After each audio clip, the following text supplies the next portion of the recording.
Uh, Basically, I started TCL from my bedroom floor. I had a lot of ideas and a lot of frustrations with where I was working before.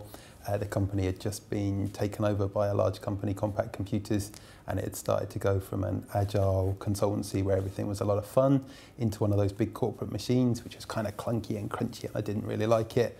And I'd worked in a big company before, a GC company. So I kind of had these negative emotions, if you like, and I knew what I wanted things to be like, but I didn't know how to run a company.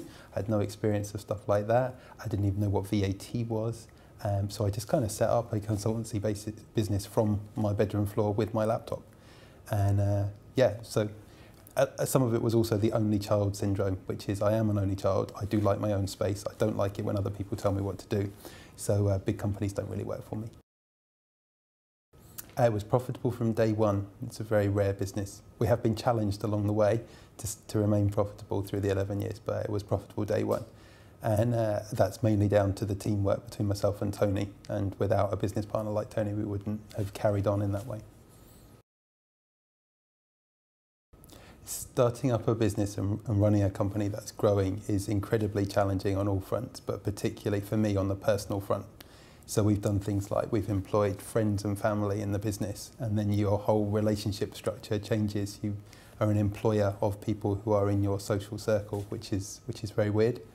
And one of the biggest challenges as an entrepreneur is that when things go really well, it feels great. But when things go really badly, you also feel the negative emotions of it. So on a personal basis, learning to cope with that and the balancing act of all the different things at the same time is massive. There are some huge successes for the company in the time that we've been here. Some of them are like really simple ones, like the first contract felt brilliant. Getting people to say yes to us was great. Seeing the first person graduate from our MBA program with Exeter University was pretty awesome, and I was lucky enough to be there at his graduation ceremony, so Richard, well done. And actually seeing our investments in people's time and development come out are really cool. That's probably the biggest buzz that I get. Seeing our salary bill go over £1 million was one of the big success factors, because it scared the living bejesus out of all of us at the same time, because we suddenly realised we were bigger than we thought we would ever be.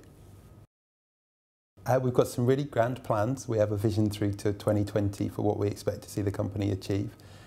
We expect to be a business on more than 3 continents. We're already in the US, the UK, Switzerland and India, but we want to see Australasia come into our remit.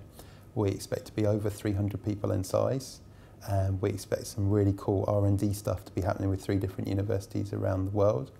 And we want to see a lot more sort of happen in testing, and we see ourselves as the catalyst to take testing to a new level, to really stop testing being treated like the poor cousin in the IT industry, and to see it get a genuine seat at the table.